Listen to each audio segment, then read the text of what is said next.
Hello বন্ধুরা, সবাই কেমন আছেন? আশা করছি সবাই ভালো আছেন এবং ভালো থাকবেন। এটা জাস্ট গরম পড়ছে। তো বন্ধুরা, এই যে আজকে আমার এখানে এঁচড় আছে, বাজার থেকেই একদম কেটে কেটে নিয়ে এসছে। কাটতে না খুব ঝামেলা। তো এই যে প্যাকেটের মধ্যে কেটে নিয়ে এসছে। তো এই যে এখানে আমার এঁচড় আছে। কত এনেছে তাও জানি না, তাও ছুরি দিয়ে একটু উপরটা হালকা এইভাবে একটু চেঁচে নেব। এই যে এভাবে বটি দিয়ে ছুরি দিয়ে কাটতে পারি না বন্ধুরা। আর এগুলো একটু এই বীজগুলো একটু বের করে দেখাচ্ছি। এই যে বীজগুলো এইভাবে বের করে, এই যে কিছু বীজ তো অনেকটাই মানে শক্ত হয়ে গেছে, এইভাবে আমি বেছে নেব। এই যে এইভাবে বেছে একটা গামলার মধ্যে হলুদের জলের মধ্যে ডুবিয়ে রাখবো। এঁচড়টা কাটা মানে ছুলেছে, একদম রান্না করার মতোই ছুলেছে। তো আর সেরকম কিছু ছুলবো না, দেখবো চেক করে। তো যদি সেরকম হয় তাহলে কেটে নেবো, আর না হলে এরকমভাবেই ইয়ে করব। এই যে কিছুটা এইসব জায়গায় কিছু কেটে বাদ দিয়ে দিতে হবে। কাঁঠালের একটা মাঝখানে যে লাঠির মতো থাকে, ওই জিনিসটা ঠিকঠাক করে কাটেনি। আর এই যে এইভাবে চোকলা, এই যে মানে কাঁঠালের বীজের মধ্যে এই যে এরকম একটা এটা থাকলে কষ্টি কষ্টি লাগে, এগুলো আমি কেটে বাদ দিয়ে দেবো। ঠিক আছে, কেটে রেডি করে ফিরে আসছি রান্নায়। দেখতে থাকুন। আজকে চিংড়ি মাছ দিয়েও না, কোনো কিছু না, পেঁয়াজ রসুন দিয়েই রান্না করব, আলু দিয়ে এঁচড়ের তরকারি করব, সেটাই দেখবেন আর কি। ঠিক আছে, ফিরে আসছি কেটে কুটে রেডি করে। বন্ধুরা দেখুন, এভাবে আমি এঁচড়টাকে কেটে হলুদ জলের মধ্যে ভিজিয়ে রেখে দিয়েছি। আর এই যে দেখুন, বাজার থেকে কেটে নিয়ে এসছে, তাহলেও এতগুলো আমাকে কেটে কেটে বাদ দিতে হয়েছে।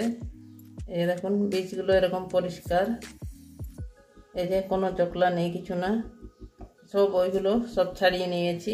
এ দেখুন কিছু অংশগুলো বাদ দিতে হয়েছে। এগুলো খেলে না অনেক সময় পেট ব্যথা হয়ে যায়। তো ওই জন্য আমি এভাবে একদম সব কিছু, অনেক কিছুই ফেলে দিয়েছি। এ দেখুন, এই যে এগুলো সব ফেলে দিয়েছি, খালি উপরের ওই মানে উপরের এই ইয়েগুলো নিয়েছি। এই যে দেখুন, এইভাবে কেটে পরিষ্কার করে বেছে বেছে সব কেটে নিয়েছি। ঠিক আছে, এবারে এটাকে সিদ্ধ বসিয়ে দেবো, তার সঙ্গে আলু একটা দেবো, আলু সিদ্ধ করে নেব। এবারে গ্যাসটা ধরিয়ে নেব, এঁচড় আর আলুটা সিদ্ধ করে নেবো আগে। এই যে এঁচড়টা বসিয়ে দিলাম, একটু সিদ্ধ করে নেব।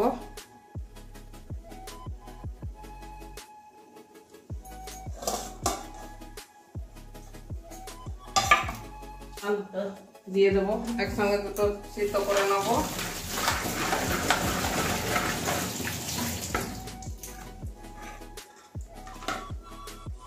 এই যে একটা আলু দিচ্ছি,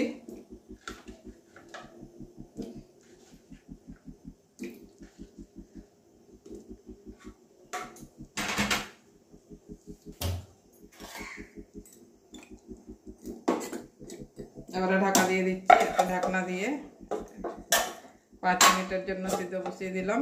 এবার সিদ্ধ হতে থাকুক। এবারে ঢাকনাটা খুলবো।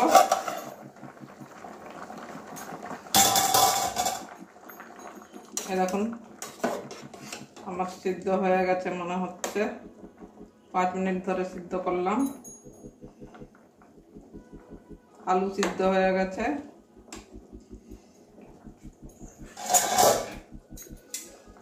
এঁচড়টাও সিদ্ধ হয়ে গেছে মনে হয়। এই যে এঁচড়ও সিদ্ধ হয়ে গেছে, এই যে ভেঙে যাচ্ছে। এই যে এঁচড়টা একটু শক্ত আছে যদিও, আর একটুখানি সিদ্ধ করে নেব। আর একটু ঢাকা দিয়ে আরও 3-4 মিনিটের জন্য সিদ্ধ করব। ভালো করে সিদ্ধ করে নেব এঁচড়টাও। এবারে আবারও ঢাকনাটা খুলে দেখছি 3-4 মিনিট পরে।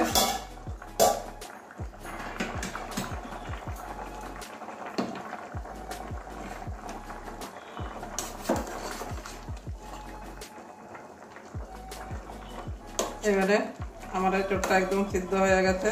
এই যে সসপ্যানের মধ্যে অতটা বুঝাতে পারছি না হয়তো, এই যে একদম সিদ্ধ হয়ে গেছে। এবারে নামিয়ে নেব।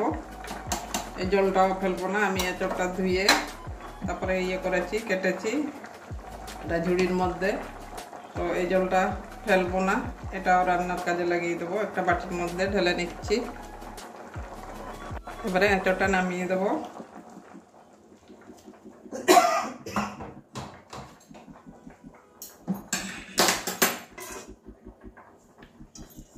এবারে কড়াইটা বসিয়ে দিচ্ছি, কড়াইটা গরম হতে দেব।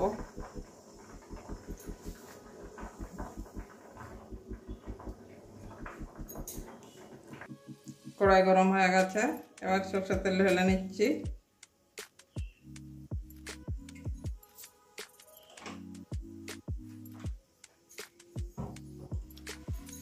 তেলটা গরম হতে দেব।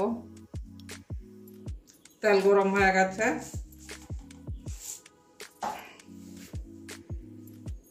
এবারে ফোড়নে গোটা জিরে দিয়ে দিচ্ছি।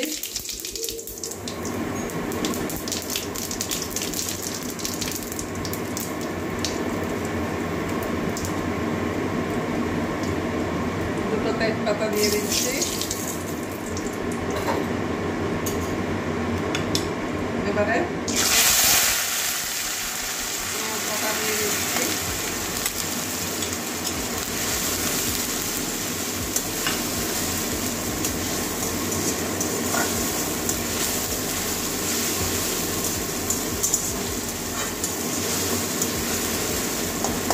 পেঁয়াজটা ভেজে নেব কাঁচাগুলো যাওয়া পর্যন্ত।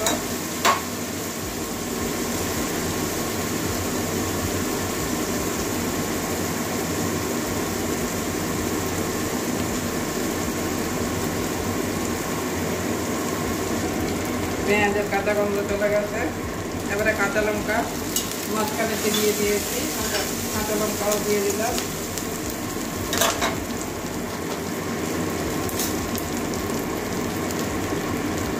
এবারে আদা রসুনের পেস্ট দিয়ে দিচ্ছি 1.5 চামচ।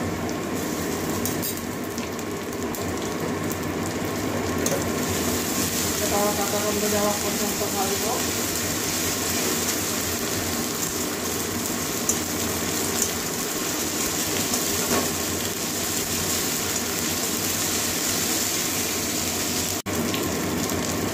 এবারে গোটা গরম মশলাগুলো দিয়ে দিলাম।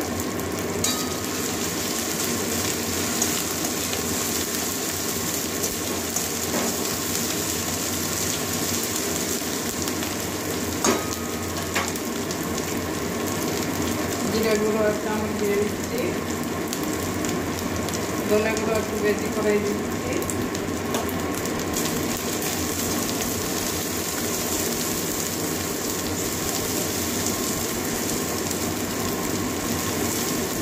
ভালো করে কষিয়ে নেব মশলাটা। কালারের জন্য কাশ্মীরি লাল লঙ্কার গুঁড়ো দিয়ে দিচ্ছি, আন্দাজ করে দিচ্ছি 1 চামচ মতো।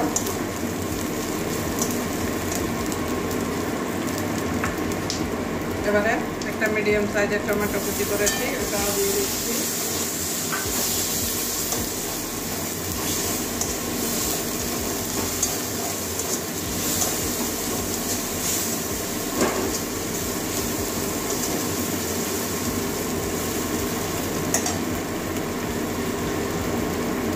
এবারে নুন দিয়ে দিচ্ছি, সিদ্ধ করার সময় নুন দেওয়া হয়নি, অনেকটা নুনটা দিয়ে দিলাম, তাড়াতাড়ি টমেটোটাও তাড়াতাড়ি গলে যাবে।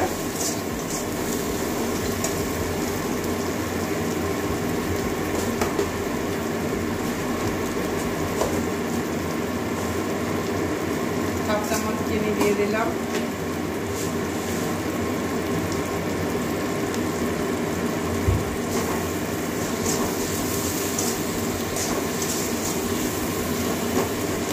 এবারে জল দিয়ে দেবো মশলার মধ্যে, জল দিয়ে মশলাটা ভালো করে কষিয়ে নেব।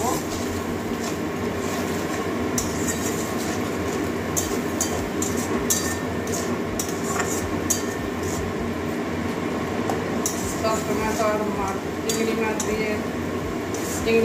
থাকে না। তো মাঝে সাঝে পেঁয়াজ রসুন দিয়ে তরকারি করলেও ভালো লাগে। মশলাটা ভালো করে কষিয়ে নেব। মশলা থেকে যতক্ষণ তেল ছাড়ছে না ততক্ষণ কষাবো। হলুদটা দেওয়া হয়নি, হলুদটা একটু দিয়ে দিচ্ছি।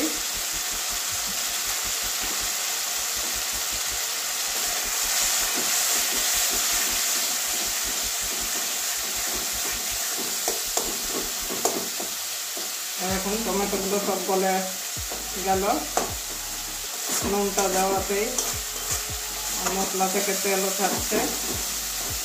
মশলা যে কোনো রান্নায় মশলা যতটা কষাবেন তরকারি ততই টেস্ট হবে। অতিরিক্ত কষানো ঠিক না। আমার মশলা কষানো হয়ে গেছে, মশলা থেকে যে তেল ছাড়ছে।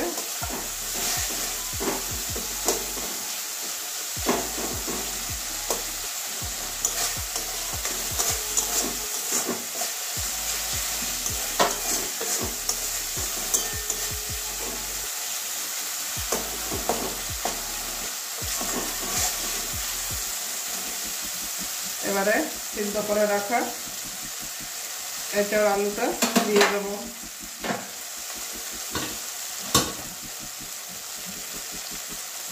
আলাদা করে আর জল দিতে লাগবে না, আমি এর মধ্যে জলগুলো সব দিয়ে দিচ্ছি।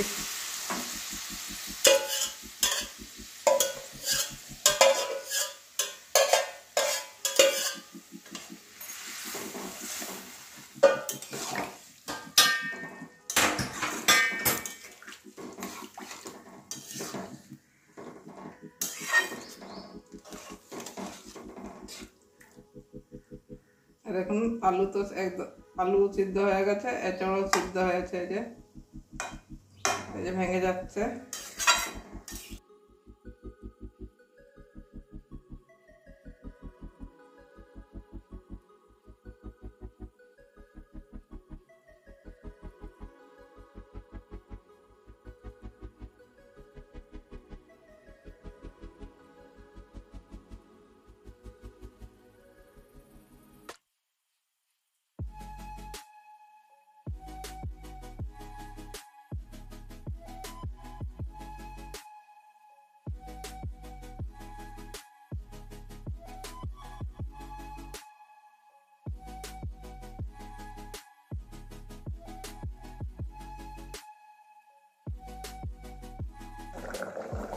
এবারে ঢাকনাটা 4-5 মিনিট পরে আবার চলে এসেছি, ঢাকনাটা খুলে দেখছি। এখন তরকারিটা আমার এভাবে হয়েছে।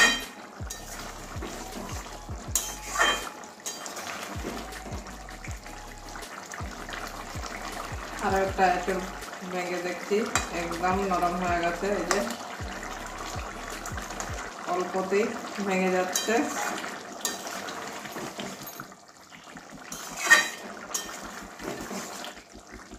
এঁচড় তরকারি আমার কমপ্লিট। একটু গরম মশলা দিয়ে দেব। এবারে 1/2 চামচ গরম মশলার গুঁড়ো দিয়ে দিচ্ছি। ভালো করে মিশিয়ে নেব।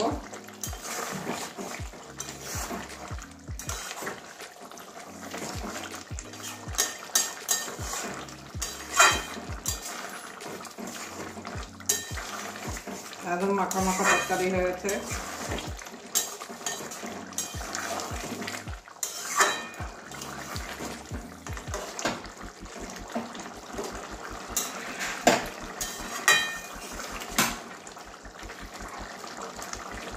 एक मिनट ফুটিয়ে নিচ্ছি। গরম মশলাটা দিলাম। এবারে নামিয়ে নেব। একটা বাটির মধ্যে ঢেলে দেখাচ্ছি বন্ধুরা। এবারে নামিয়ে নিচ্ছি বন্ধুরা। এঁচড় আলু দিয়ে এঁচড়ের তরকারি আমার একদম কমপ্লিট হয়ে গেছে। দেখুন এঁচড়টা একদম গোটা গোটা হয়ে গেছে। আলু সব গন্ধটা যা বেরিয়েছে না, চিংড়ি এঁচড় চিংড়ি ফেল হয়ে যাবে। একদিন এইভাবে তরকারি করে খেয়ে দেখবেন, এঁচোড়টা একদম গোটা গোটা আছে। ভাত, রুটি, পরোটা, লুচি সব কিছুর সঙ্গেই খেতে পারবেন। তো বন্ধুরা, কেমন হয়েছে অবশ্যই কমেন্ট করবেন। ভালো লাগলে তো লাইক দেবেন অবশ্যই, আশা করব। আমার এই এঁচোড় আলু এঁচোড় তরকারির জন্য তো অবশ্যই আশায় থাকবো, লাইক পাবো হয়তো। তো ঠিক আছে বন্ধুরা, আজকের জন্য এটুকুনই। আপনারা অবশ্যই, এখন তো এঁচোড় সবে উঠছে, আপনারা অবশ্যই একদিন এভাবে বাড়িতে বানাবেন, বানিয়ে খাওয়াবেন সবাইকে। তারপরে কমেন্ট করবেন কেমন লাগে। এভাবে তরকারি শুধু চিংড়ি মাছ দিয়ে করলেই ভালো লাগে সেটা তোটা, এমনি তরকারি করলেও বেশ ভালোই লাগে। আমি তো পেঁয়াজ রসুন দিয়ে করলাম, নিরামিষ তরকারি করলেও ভালোই লাগে। তো যাই হোক, যদি ভালো লাগে তাহলে অবশ্যই একটা লাইক দিয়ে দেবেন। তো আজকের জন্য এইটুকুনই। সবাই ভালো থাকবেন। টাটা।